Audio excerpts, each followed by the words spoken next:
OK, c'est parti. Donc, tu peux y aller, Sonia. Parfait. Ben, merci, Jacques, de me donner un peu d'espace là, dans ce matin pour pouvoir partager le message qui est sur mon cœur. En fait, ça fait déjà depuis septembre que le, le, le sujet dont je vais vous parler, qui est le calme et la confiance, c'est un sujet qui est très présent, qui revient avec insistance et régularité, je dirais, dans ma vie. Ça fait que je vais vous partager ce qui, depuis septembre, j'ai pu apprendre dans mes temps. Parce que moi, quand il me vient une thématique comme ça, quand Dieu me met des choses à cœur, ben, j'ai vraiment le goût d'approfondir dans sa parole. Qu'est-ce que je peux aller y comprendre finalement? Ça fait que je vais vous partager qu'est-ce que j'en ai compris à travers mes temps d'études et de prière, mais aussi ce que Dieu m'a montré à travers des expériences de vie. Parce que je suis fascinée de voir comment, quand Dieu, je vois vraiment qu'il veut que j'approfondisse un enseignement, comment, oups, on vient dans ma vie toutes sortes d'expériences qui attirent mon attention et qui m'amènent à approfondir ma compréhension. So I'm Mais going to avant, share about being in calm and confidence, living in calm and confidence. And I'm going to share with you how God showed me through my life how to apply it to my life. mais avant de rentrer dans le vif du sujet, je vais quand même faire une courte prière. I'm just going to pray before starting. Je vais remettre toutes mes pensées captives à l'obéissance du Seigneur Jésus-Christ. I want to just make every thought captive in obedience to Jesus Christ.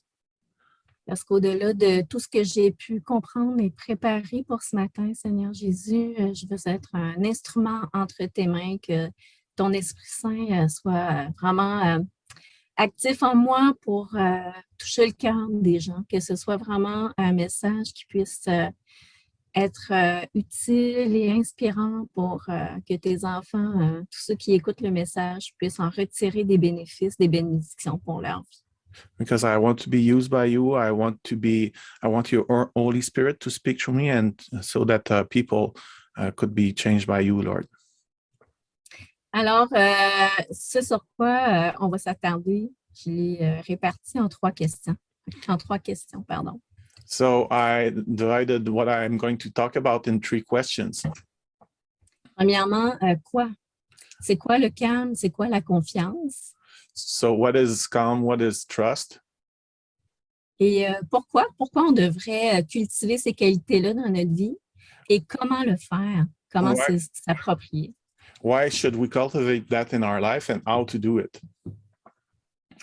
Donc, j'ai cherché à travers différentes sources, dans la Bible, bien sûr, mais aussi à travers des dictionnaires, à travers plein de sources, même scientifiques. So I've searched through all kinds of sources in the Bible, in dictionaries, and other scientific sources. Comment définir le calme et la confiance? How to define calm and trust. En fait, le verset principal sur lequel j'appuie ce message, c'est le verset d'Ésaïe 35 que vous connaissez sûrement déjà bien. C'est dans la tranquillité et le repos que sera votre salut. C'est dans le calme et la confiance que sera votre force. Donc, c'est surtout la deuxième partie, la deuxième portion sur laquelle on va s'attarder. So the verse I'm basing myself on is Isaiah 30:15. In repentance and rest is your salvation. In quietness and trust is your strength. Et en fait, j'aimerais rappeler le contexte dans lequel ce verset-là est écrit. C'est dans un temps où le peuple de Dieu était un peu plus porté à mettre sa confiance dans tout ce qui est de l'humanité, du monde humain, que placer sa confiance en Dieu. Puis, à travers les paroles d'Ésaïe, Dieu voulait exhorter le peuple à se reconfier en lui. So it was a time in Israel where Israel was tending to trust not only God but other gods, and he wanted the people to trust only him. Puis, en fait, ce qui m'a parlé beaucoup à travers toute l'étude du thème du calme et de la confiance. Je vais revenir de façon un petit peu plus pointue plus loin, mais c'est vraiment le fait d'être soumis, d'obéir à Dieu. And what spoke to me the most in all of this theme is to be obedient to the Lord. Donc, c'est en qui on place notre confiance. In whom do we place our trust? Le calme étant une disposition d'esprit où est-ce que, j'aime bien, pour approfondir la compréhension d'un concept, d'un mot, de le comparer à ses antonymes, son contraire. Donc, le calme, c'est vraiment un état bien disposé, contrairement finalement à l'agitation, le manque de maîtrise de soi, la nervosité. Quand on est dans le calme, on est mieux disposé finalement. So when we are calm and quietness, the disposition of our hearts is better. Et la confiance, c'est un sentiment de sécurité. Donc, on a confiance. Quand on est en confiance, on se confie et on est à l'écoute aussi. So and trust is about security. So when we feel secure, we are listening as well. Ce qui m'amène à vous partager, en même temps que j'étudiais sur le calme et la confiance, il se passait plein de choses dans ma vie, notamment en l'espace de 4 mois, de septembre à décembre. J'avais dû placer des gens sur ma route qui vivaient avec la maladie. En fait, c'est arrivé à 2 reprises que Dieu me parlait fort à mon cœur d'aller rencontrer des gens qui vivaient avec le cancer. Puis, pour témoigner de sa parole, de son amour pour eux. Et puis, pour toutes sortes de doutes que je mettais que je laissais entrer dans mon esprit, je ne l'ai pas fait.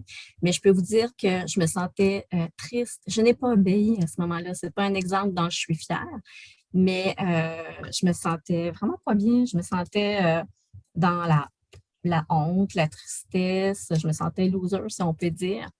Et ce qui est un peu triste, c'est que au moment où vraiment j'avais la conviction, OK, go, je vais y aller, pour les 2 personnes, c'est arrivé.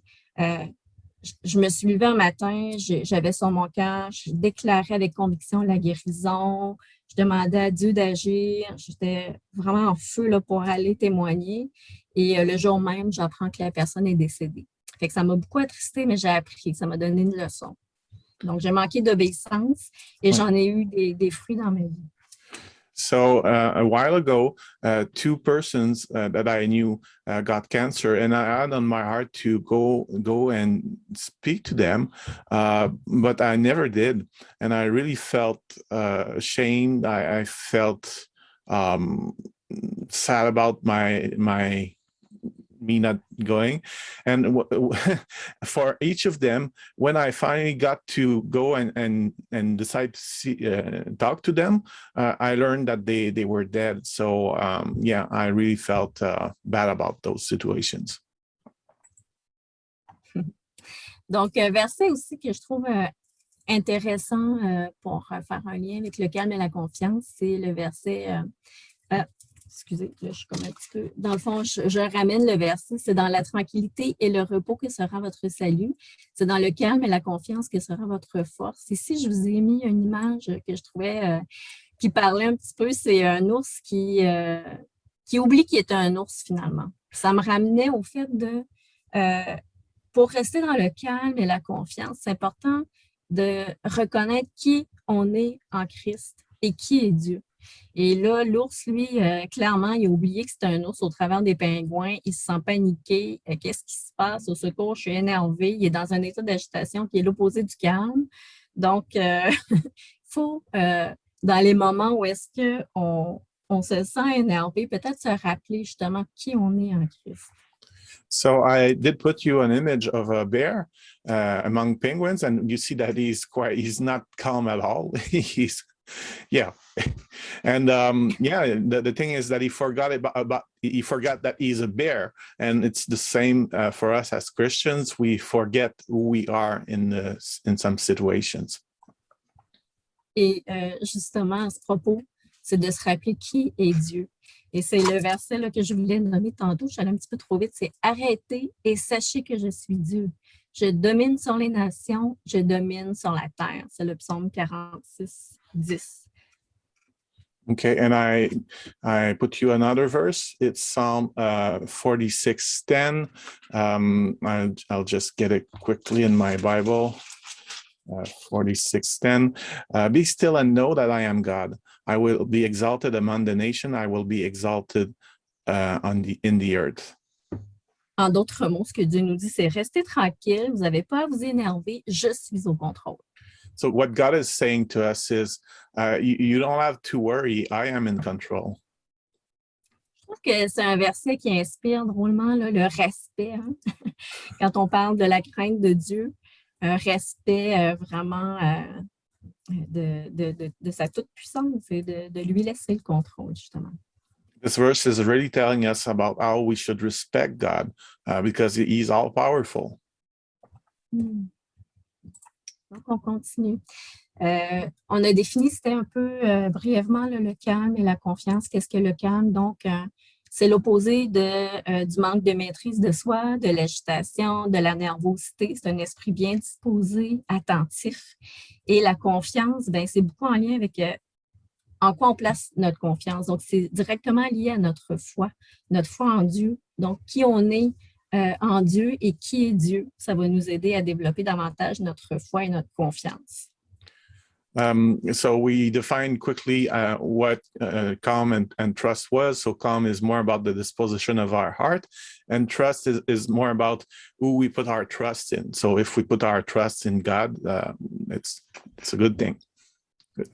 Donc, j'en ai déjà glissé un mot, mais on va aller plus loin dans le pourquoi. C'est quoi les effets positifs de vivre dans le calme et la confiance? So what are the positive aspects of being in calm and trust?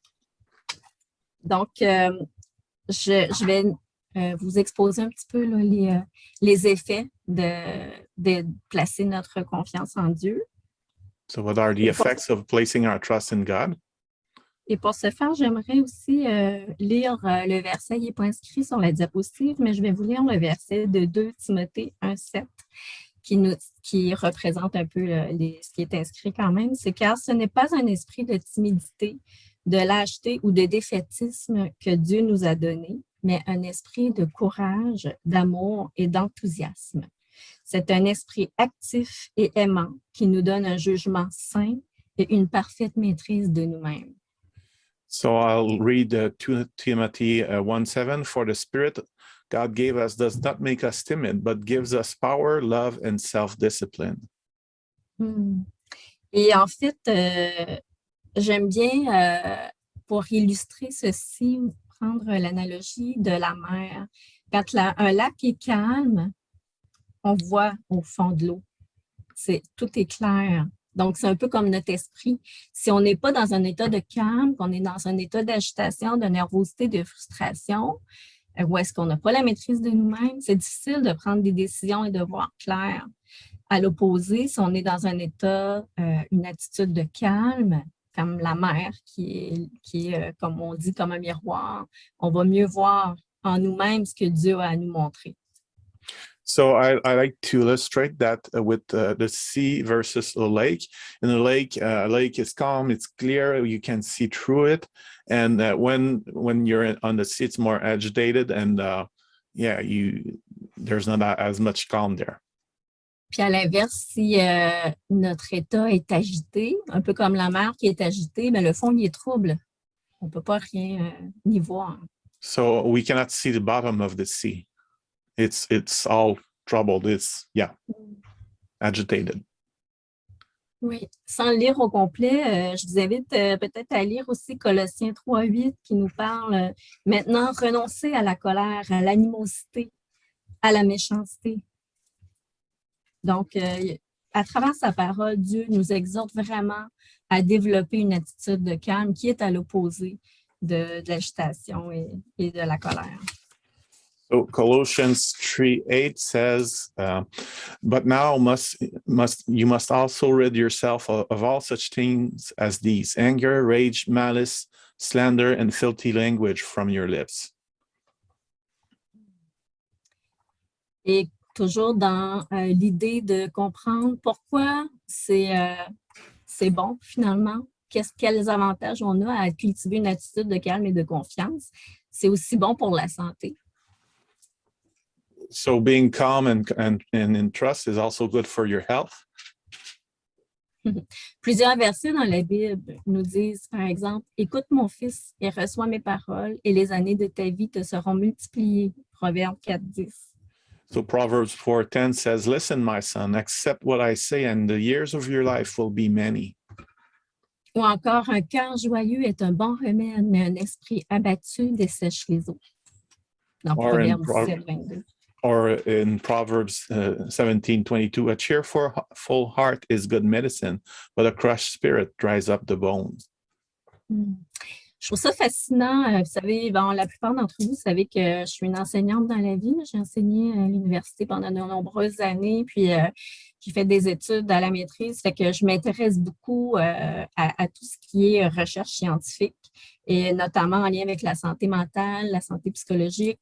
Et je trouve ça fascinant de voir que des études récentes ou de plus long terme, aujourd'hui, là, ça ressort vraiment dans les études comment l'attitude a un impact vraiment favorable sur la santé. Puis je suis fascinée de voir comment est-ce que des données scientifiques, là, wow, on amène des évidences, mais qui sont déjà dans la Bible dans les Saintes Écritures depuis si longtemps. Fait que c'est comme si ça venait confirmer un peu ce qui est dans la Bible. Je trouve ça un petit peu, ça me fait sourire. Par exemple, Donne-moi une minute. So being a teacher, teaching about health and all of those things, I've been fascinated how the things that we see in science confirm what we see in the Bible. And continue. Il y a une chercheuse que j'admire beaucoup qui s'appelle Sonia Lupien. C'est pas juste parce qu'elle a le même prénom que moi, c'est parce qu'elle est vraiment brillante. Puis elle est très connue là, pour ses études sur le stress humain. So there's a researcher that I love that is named Sonia Lupien. And continue. Puis c'est ça, j'ai lu beaucoup en fait de ses résultats de recherche. Puis notamment, elle rapporte qu'il y a 3 traits de personnalité qui sont davantage associés aux réactions de stress. Et ce sont l'hostilité, l'anxiété et la faible estime de soi. And she reports that there are 3 traits of personality that will increase stress. It's hostility. C'est quoi après ça? Hostilité. Anxiété et faible estime de soi. And when you have a low self-esteem. Oui, mais en fait, l'hostilité, l'anxiété, si on se rapporte aux antonymes du calme, ça en fait partie. Une personne qui est hostile, c'est une personne qui peut développer du cynisme dans la vie, qui va avoir peut-être une tendance plus à l'agressivité, à la compétitivité. So a hostile person will tend to be more competitive, and j'en ai peut-être manqué un peu. Continue. Compétition, c'est correct. Yeah. Donc, en fait, les recherches sur les traits de personnalité hostiles ont montré aussi que c'est des personnes qui vont avoir beaucoup plus de risques de développer des troubles coronariens. Okay, so people with high hostility will have more trouble coronarian. C'est quoi coronarien? Des troubles cardiaques. Heart trouble. Des problèmes cardiaques. Yeah. Et à l'inverse, en fait, il y a beaucoup de recherches qui démontrent que la bonté, les comportements altruistes ont beaucoup d'effets positifs sur la santé, comme une meilleure activité du système immunitaire, moins de réactivité au stress. So whenever people have some good behavior, they have less health trouble.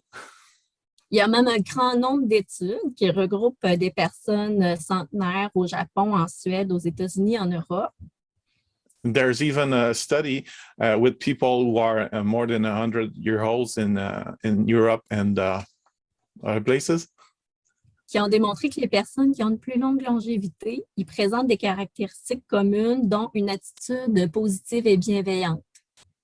So they found out that those people who got to be older, they all have good attitudes in life. c'est des personnes qui sont moins stressées, plus faciles à vivre, efficaces et peu négatives, qui sont en fait, fondamentalement positives. Those are really positive people who are fun to be with. Donc, parmi ces études-là, on ressort 4 considérations importantes. Justement, c'est des personnes qui ont des relations positives avec les autres, qui sont joyeuses, qui ont de l'espoir dans l'avenir. So those are people who have good relationship with others and that are joyful and are hopeful. Donc, il y a beaucoup d'effets positifs finalement à cultiver le calme et la confiance dans la vie. So there are many positive aspects of staying calm and confident in life with trust. Donc, ici, j'en rapporte à nouveau, là, dans le fond, le fait de maîtriser nos émotions, d'être tranquille, parce que le calme, on peut le traduire comme être tranquille. Ça va apporter des relations harmonieuses, de la paix, l'amour, la santé. So whenever you're calm and you are self-disciplined, it brings harmonious relationships, peace, love, and health. Et la confiance placée en Dieu amène force. Oui. And trust in God will bring amène aussi la force, le courage, la sécurité et le discernement et la sagesse dont on a besoin, tellement besoin dans la vie. It brings us strength, security, discernment, and wisdom. Mais on sait que c'est pas toujours facile d'être maître de soi-même parce qu'on vit dans un monde où est parsemé, une vie parsemée sans cesse d'épreuves, de défis, que ce soit au travail, dans notre vie de tous les jours avec notre famille, par rapport à notre santé. C'est facile de se laisser aller à l'amorosité. Donc, ça peut être un défi de garder la maîtrise de soi. So we all know that in our lives we have many challenges at work, in our family, or wherever. So it's really not that easy to stay calm and confident. Parce qu'en fait, aussi, on a des schémas de pensée, des traits de personnalité qui se sont construits tout au long de notre vie et qui vont influencer, qui vont être comme des filtres à travers lesquels on va interpréter nos différentes expériences. Obviously, there are some ways to think that are in our lives that have been built up during all of our lives, and that will interpret everything that we live. Mais heureusement, Dieu ne nous laisse pas tout seuls pour se débattre dans ce défi-là. Il y a des moyens à notre portée pour y parvenir. But we can be thankful that God does not leave us alone in that, and there are some ways to work with that. Et c'est ce qu'on va regarder maintenant avec le comment être calme et confiant. And that's what we're going to look at, how to be calm and to trust. En fait, j'aimerais juste je vais y revenir plus loin. Je voulais vous partager une autre expérience, mais on va poursuivre. Donc, parmi les perles de sagesse qu'on retrouve dans la Bible par rapport à vivre une vie dans le calme et la confiance, premièrement, c'est le pilier fondamental, c'est de toujours regarder à Dieu, peu importe ce qu'on vit, revenir à la parole, lire régulièrement notre parole, s'imprégner de qui est Dieu finalement. So the Bible tells us, gives us some keys on how to do it. So first we have to look at God. We have to read our word and to put our eyes towards him. Et aussi prendre conscience de l'impact de nos croyances et de nos pensées sur nos attitudes et comportements. And we have to realize the impact of our beliefs and of our thoughts on our attitudes and our behavior. Si on regarde à la parole, Dieu nous dit « Confie-toi en l'Éternel de tout ton cœur et ne t'appuie pas sur ta sagesse. Reconnais-le dans toutes tes voies et il aplanira tes sentiers. » So Proverbs 3, 5, and 6 says, trust in the Lord with all your heart and lean not on your own understanding. In all your ways submit to him and he will make your path straight. Et le verset suivant, « Mais celui qui m'écoute reposera avec assurance. Il vivra tranquille et sans craindre aucun mal. And Proverbs 1:33 says, "But whoever listens to me will live in safety and be at ease without fear or harm." Ça, c'est vraiment important de réaliser à quel point il faut se confier en Dieu en toutes choses.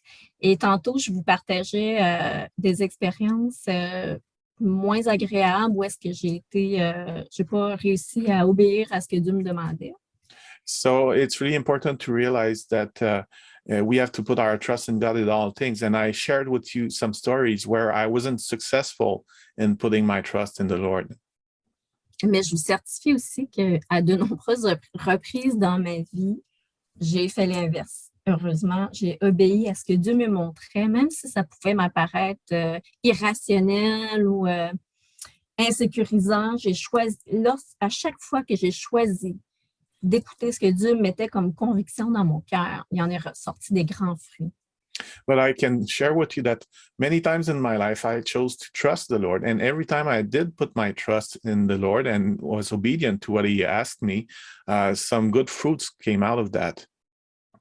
Puis un des exemples que j'aimerais vous partager, c'est, bon, ceux qui me connaissent savent à quel point je pouvais aimer mon travail à l'université. J'en mangeais. C'était vraiment quelque chose de super important dans ma vie. And just an example I want to share with you, you all know that I really loved the work that I was doing at university.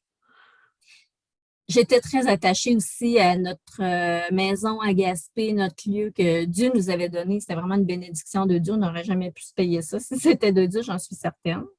And we also really loved the house that God gave us in Gaspé. It was really a gift from the Lord. Puis un matin, alors que j'allais reconduire Salomé à l'autobus, j'étais tellement dans l'extase vis-à-vis de Dieu. Je lui rendais grâce, puis je lui disais, Seigneur, j'apprécie tellement tout ce que tu nous as donné, toutes ces bénédictions, mais ce que je veux, c'est te servir. Et dis-moi, si tu me demandes de tout laisser ça, je vais te suivre. Je vais aller où tu veux. And one morning I was bringing Salome so that she could take the bus. And I was just so thankful for everything that the Lord gave us in our life. And I was telling the Lord, whatever you ask of me so that I could serve you, I'm really ready to leave it behind if it's needed. Et je ne sais pas si c'était prophétique, mais assez rapidement, une nuit qui a suivi, je me suis réveillée, puis j'ai vraiment eu une conviction profonde qu'on devait tout vendre et déménager aux îles pour être près de notre famille. And I don't know if this what I said to the Lord first was prophetic or not, but one morning I woke up and I really had this conviction in my heart that the Lord was asking us to sell everything to go to the island. Mais malgré la conviction, il y avait des incertitudes, des inquiétudes, notamment pour Salomé. Est-ce qu'elle va réagir mal? Est-ce qu'aux îles, elle va se faire des amis comme elle avait un cercle d'amis assez incroyable à Gaspé? On est très attachés à l'Église, aux gens de l'Église à Gaspé et Salomé aussi. J'avais des craintes que ça vienne un peu nuire à son bien-être. But of course, there were many fears in my heart. Some things I didn't know how we would deal with. Salome had good friends. She was, and we had good friends in the church. We were attached to the church here. Puis, il y avait aussi le fait que je devais laisser mon emploi. And I also had to leave behind my employment. Et My job. bien sûr, bien sûr que ça n'a pas été facile, mais on a mis ça en prière, Gino et moi. Puis j'ai vraiment entendu Dieu me dire, Sonia, sois sans inquiétude. J'ai déjà tout préparé d'avance pour Salomé, pour vous. So we didn't know how to deal with all of that, but really I prayed and the Lord told us, don't worry, Sonia. I prepared everything for you guys, for your family. Puis, bien sûr, vous nous manquez, gens de Gaspé. And of course, we miss all of you, people from Gaspé. Mais je vous assure que j'aurais jamais imaginé autant de bénédictions qu'on peut vivre maintenant. But really, we really see all of the blessings of the Lord here in the islands. Salomé a des amis extraordinaires, une enseignante extraordinaire, elle est épanouie, elle est vraiment là sur son X, comme on pourrait dire. Et moi, on m'a offert un emploi sans même que j'en cherche un. On est venu me chercher et c'est un emploi de rêve, on dirait qu'il est fait sur mesure pour moi. C'est fantastique et j'en suis reconnaissante à Dieu. Salome really has good friends here as she loves her teacher, and a job was offered to me even without me looking for it, and I'm so thankful now. Puis, j'aurais tellement d'autres exemples à vous donner, des situations où, par exemple, dans ma vie de couple, puis il pouvait y avoir des difficultés qui se présentaient, puis Dieu me montrait un chemin, puis ouf, ça me tiraillait, j'avais des inquiétudes, mais dès que j'ai obéi à Dieu et que je suis allée dans la direction qu'il me montrait, je peux vous le dire, tout s'est aplani. There are many other situations like that in my life. So in my couple, for example, once I was worried about something, but as soon as I did what the Lord asked me to do, everything just was put into place. Et quel est le secret pour pouvoir se confier comme ça en Dieu? Qu'est-ce qui me permet de discerner quand Dieu me montre un chemin? C'est parce que j'ai mis en pratique de lire ma parole à chaque jour. Bien sûr que dans certains moments de ma vie, ça m'est arrivé pour manque de temps, toutes sortes de raisons, de moins lire ma parole et je vois vraiment l'impact majeur que ça a dans ma vie. Si je lis ma parole à chaque jour, que j'étudie la parole, que je la médite, que je ne fais pas juste lire un verset après l'autre, mais que je prends le temps de vraiment méditer les versets et prier. Vraiment, je vois une grande différence sur ma capacité de discerner ce qui vient de Dieu ou pas. And really what helps me the most in my life is just reading the Word of God every day. Whenever I do that, and I'm doing it a lot, it helps me to discern what is from God and what is not. Donc, pour moi, ça, c'est le premier pilier, c'est de me confier en Dieu. Donc, So m'attendre à Dieu. for me, it's the first pillar. It's to trust in God, put my trust in God. Un verset qui vient appuyer ça, c'est celui qui habite sous l'abri du Très-Haut repose à l'ombre du Tout-Puissant. Je dis à l'Éternel, c'est mon refuge et ma forteresse, mon Dieu en qui je me confie. C'est le psaume 91. J'aime beaucoup les psaumes. So a verse that I really love, Psalm 91:1, whoever dwells in the shelter of the Most High will rest in the shadow of the Almighty.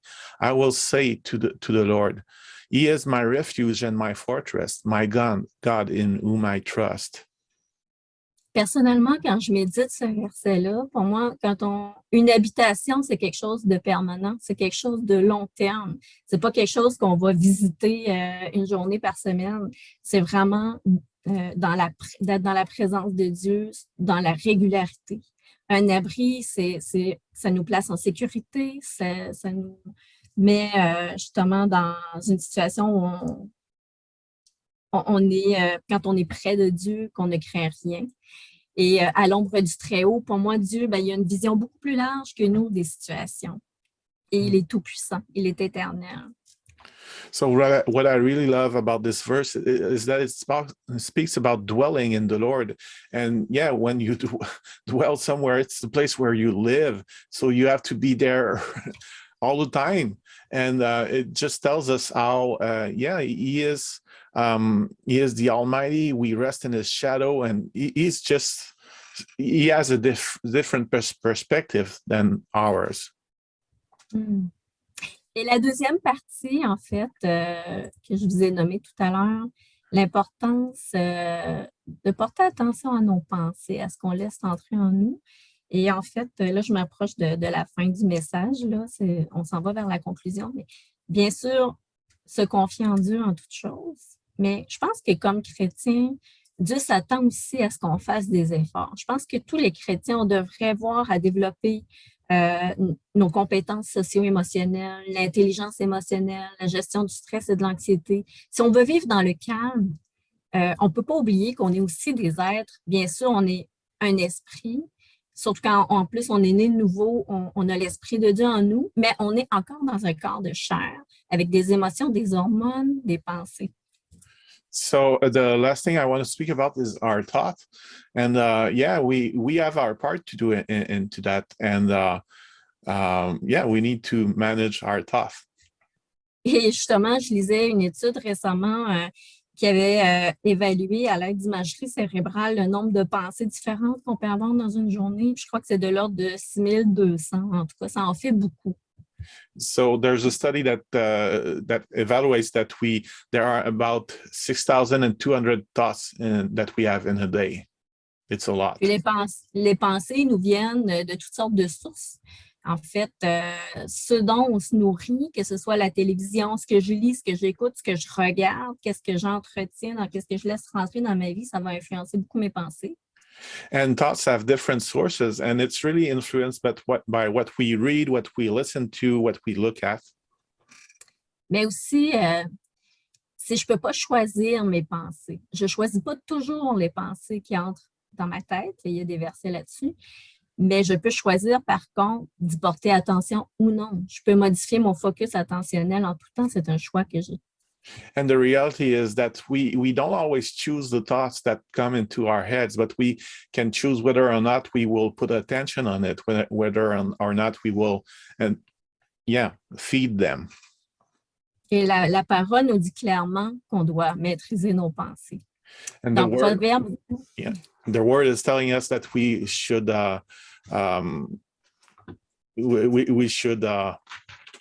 manage our thoughts. Proverbe 28, 26 nous dit « Qui se fie à ses propres pensées n'est qu'un insensé, mais celui qui suit la voie de la sagesse échappera au danger. » So Proverbs 28, 26 says, those who trust in themselves are fools, but those who walk in wisdom are kept safe. Et encore, Proverbe 25, 28, « L'homme qui ne gouverne pas son esprit est une ville en ruine sans muraille. » Proverbs 25, 28, like a sea whose walls are broken through is a person who lacks self-control. Fait que comment gouverner notre esprit? How to govern our thoughts. Gérer nos pensées, nos états émotionnels. Il y a des pistes. Puis on peut faire un parallèle autant entre ce que nous dit la Bible et les études scientifiques qui vont dans le même sens. Donc, on est constitué, oui, d'un esprit, mais comme je vous le disais, d'un corps dont il faut tenir compte, qui a un cerveau, un système nerveux, des hormones. So just to put some parallels with what the Bible tells us and the science, yes, we have a spirit, but we also have a body with a cerveau, nervous system and hormones, and a brain. Oh, that's it. Donc, ici, je vous rapporte une diapositive que j'avais présentée dans un autre message et qui justement fait le lien entre, discerner la volonté de Dieu de la nôtre. So how to discern the will of God from our own will? Ben, je pense que quand on réussit à atteindre un état de calme, justement, c'est plus facile de discerner ce qui vient de l'Esprit de Dieu. When we are quiet, it's more easy to discern what is from God. Et en fait, je vous parlais du système nerveux, de notre cerveau. Les recherches nous ont montré qu'il y a des actions très simples qu'on peut faire pour gérer, justement, maîtriser nos émotions dans une réaction de stress, par exemple. So studies have shown that there are some simple actions that we can do to help us control ourselves. Parce qu'en fait, quand on vit une situation qui peut paraître menaçante, que ce soit au travail ou dans la vie de tous les jours, notre corps va générer une réaction de stress. Donc, il libère des hormones qui vont apporter, par exemple, le cœur qui bat vite, la transpiration, on peut avoir vraiment plus de concentration, la respiration est saccadée. Anxious or in fear, our body will react and our heart will beat faster. There will be some transpiration and all kinds of reactions. Et dans ces situations-là, c'est pas le temps de prendre des décisions. On se sent énervé, on est comme pas tout à fait à notre meilleur. Là. And it's not the time to make some big decisions because we are anxious. We're not at our best. Mm-hmm. Là, c'est le système sympathique qui se met en branle pour combattre ou fuir une situation qui nous paraît menaçante. So our body is reacting to either fight or flee. Mhm. La bonne nouvelle, c'est que dans une phase aiguë de réaction de stress comme ça, où est-ce qu'on s'observe, qu'on voit qu'on réagit, qu'on n'est pas, on se sent comme pas tout à fait bien, So when we see that we react that way, il y a des choses qu'on peut faire, aussi simples que d'apprendre à contrôler notre respiration. there are some simple things we can do, like learn to control our breathing. Se replacer sur sa chaise, puis on peut être en voiture, dans n'importe, c'est pas compliqué, la respiration bedaine. Dans le fond, au lieu de respirer superficiellement du thorax comme dans une réaction de stress, on dit OK, là, wow, je respire la bedaine qui gonfle sans bouger le haut du corps. Et ce que ça fait, ça a vraiment un effet physiologique important. C'est que c'est le diaphragme qui va s'abaisser. Plus qu'on stimule le diaphragme, qu'on le fait travailler, ça va stimuler le nerf vague, le nerf pneumogastrique qui, lui, va amener une réaction de libération d'hormones qui vont, en fait, grosso modo, ce que ça fait, c'est que ça va stimuler le système sympathique qui, lui, génère du calme dans notre corps. Ça va contrebalancer la réaction de stress où est-ce que c'est le cortisol qui va être libéré puis qui va amener l'emballement de notre cœur. Donc, le nerf pneumogastrique, lui, va nous amener à se calmer. Okay, so in summary, whenever you feel that way, you can just put yourself straight and just breathe, but do it with your belly as well. And it has some good effects that will bring you calm and counteract the reactions of the body that make you anxious. Puis en fait, vous pouvez retenir simplement que quand vous êtes énervé, respirez du ventre, ça va vous faire du bien. Whenever you feel anxious, just breathe and use your belly. It will help you. Une autre chose à cultiver aussi, c'est de sourire. Another thing that helps us is to smile. Oui, même si on se sent énervé, mais qu'on se force à sourire, savez-vous qu'il y a réellement un impact ça dit à notre cerveau de libérer des hormones de bien-être comme la dopamine puis la sérotonine. So even when we feel anxious or any other way, when you make the effort of smiling, it does bring to your body some signals, some hormones and all of that, and it will help to keep you calm. Donc, prenez l'habitude de sourire. Just take the habit of smiling. Et en fait, la visualisation aussi. Comme je vous disais, on ne peut pas choisir les pensées toujours qui nous viennent, mais on peut leur donner de l'attention ou non. Donc, si vous voyez que vous ne vous sentez pas dans un état de bien-être, prenez votre parole, lisez la parole ou repensez à des événements joyeux. So you cannot choose all of the thoughts that will come into your head, but you can choose whenever you put your attention on them or not. So you can choose to remind yourself of some scriptures or something good that happened in your life. Et comme je vous disais, la Bible est remplie de sagesse. J'aime bien le psaume 42,4 qui nous dit « Je me rappelle avec effusion de cœur quand je marchais entouré de la foule et que j'avançais à sa tête vers la maison de Dieu au milieu des cris de joie. » Le psalmiste, il se rappelle, il visualise la joie. So I like the wisdom of the word of God in Psalm 42:4.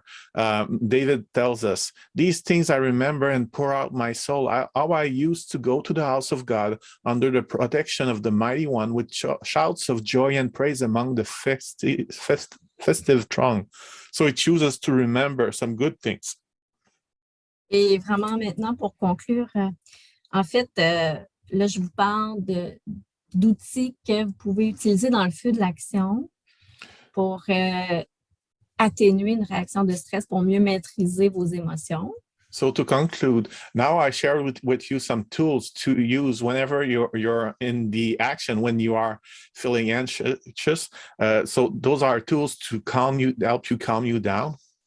Mais pour que ces réactions-là de stress surviennent de moins en moins dans votre vie, il y a aussi le modèle ciné qui est très intéressant, qui vient des recherches de Sonia Lupien, que je vous invite à consulter. So to help you, there's also this other model from the research that Sonia Lupien did. En fait, on est des êtres d'émotion et on a tous un ego, une personnalité qui font qu'on ne va pas réagir tous aux mêmes situations de la même façon. So we are all different people and we will not react to the same events the same way. Et le modèle CINE, en fait, c'est un acronyme pour identifier 4 facteurs qui vont toujours être impliqués dans une réaction de stress chez les personnes, mais selon justement notre personnalité, il y a un de ces facteurs-là ou 2 qui vont être plus prenants pour nous. So this model gives us 4 factors that will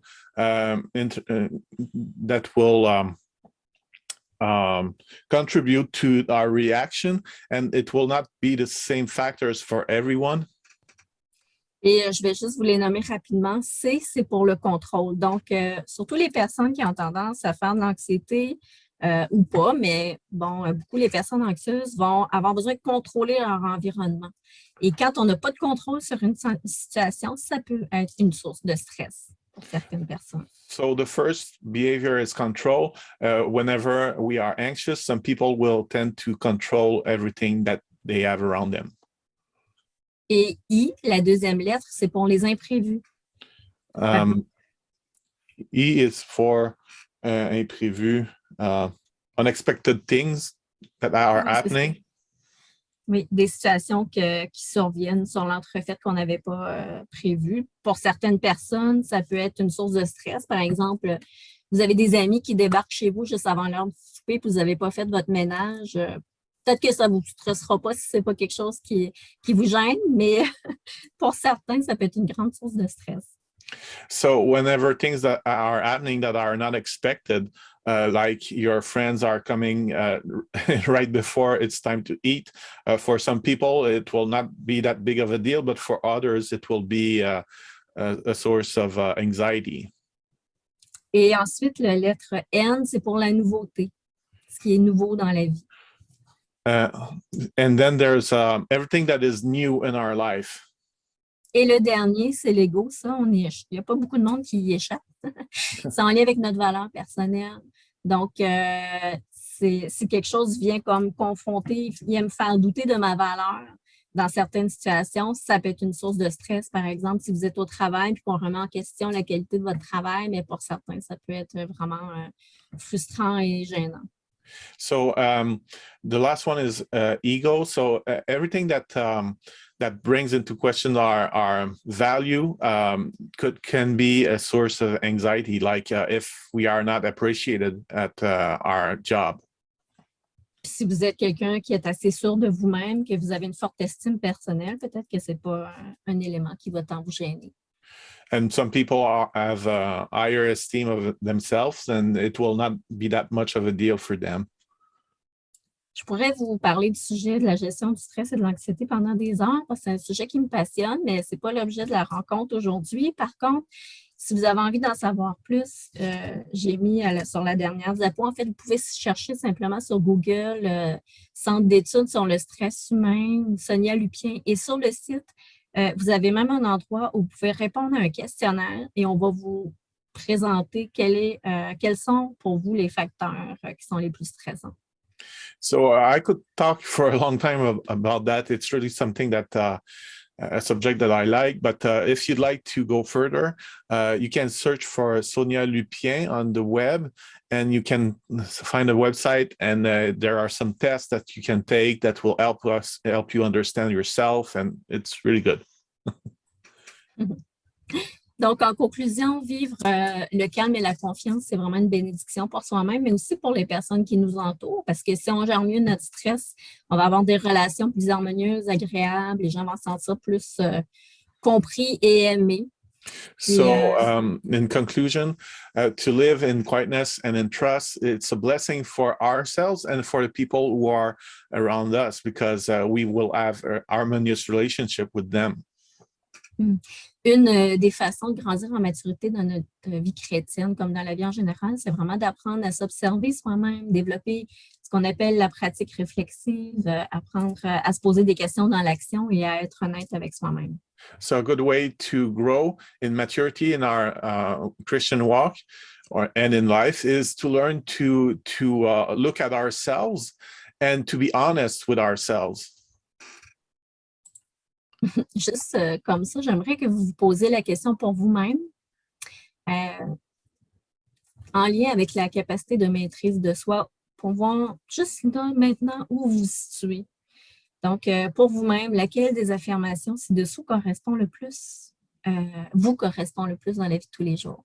Est-ce que je suis très facilement perturbée? Est-ce que je suis souvent perturbée? Est-ce que je suis parfois perturbée? Ou je suis plutôt calme? Ou je maîtrise totalement mes réactions? Ça peut dépendre des situations. So you can ask yourself these questions to help you evaluate how you are. Are you easily perturbé, anxious? Are you often anxious? Are you sometimes anxious? Are you calm? Or are you in total control of your reactions? Je pense sincèrement que Dieu veut nous amener à développer plus de maturité au niveau de la gestion des émotions. Sa parole est remplie de versets à ce propos-là. So yeah, the Lord really wants us to be masters of ourselves. There are many scriptures who tells us that. Puis je souhaite pas que personne se culpabilise en ce moment. En fait, j'ai appris à travers ma vie chrétienne que Dieu nous convainc parfois de pécher pour nous faire grandir dans son immense bienveillance. Mais So I souvent, don't quand want to put shame on anyone. I learned that God will, j'ai perdu la dernière partie, excuse-moi. Dans sa bienveillance. En fait, Dieu veut, quand on apprend à être à l'écoute de ce que l'Esprit nous montre, parfois, justement, on va se sentir attristé ou convainc de pécher parce qu'on a des changements à apporter dans notre vie. So whenever the Holy Spirit speaks to us, sometimes we feel that there's something that must be changed in our lives. Mais soyez quand même vigilants parce que quand c'est des pensées plus écrasantes, de culpabilité, qui nous empêchent de bouger, là, c'est pas de Dieu. But whenever you feel shame and that you feel oppressed, it's not from God. Dieu est là pour nous aider à grandir. God is there to help us grow. Ici, je vous mets le site, si vous avez tendance à stresser facilement, une piste pour identifier ce qui vous stresse. So that's the website I was telling you about. Et la vraie finale, je m'excuse, je sais que j'ai pris beaucoup de temps ce matin, mais je vous remercie de votre écoute. Que Dieu vous bénisse et vous guide chaque jour à vivre une vie remplie de calme et de confiance en lui, puis même quand les circonstances sont plus difficiles. Merci, je vous aime.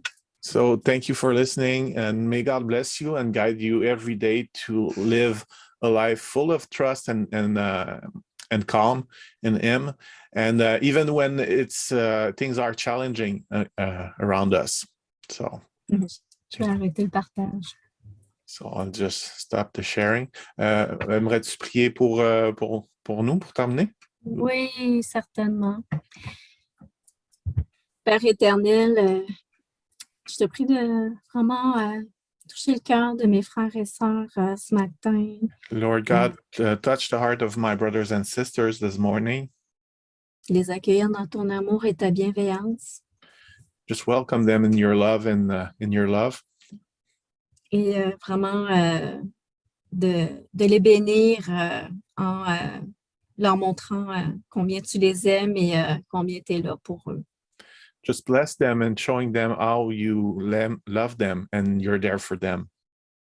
Merci que ton esprit renouvelle nos cœurs et nos pensées. Thank you that your spirit renews our hearts and our minds. Pour vivre de plus en plus dans le calme et la confiance comme toi tu les conçois. To live in quietness and trust, just like you want us to do. C'est dans ton nom puissant que je prie, Seigneur Jésus. Amen. In your name, O Jesus. Amen. Amen.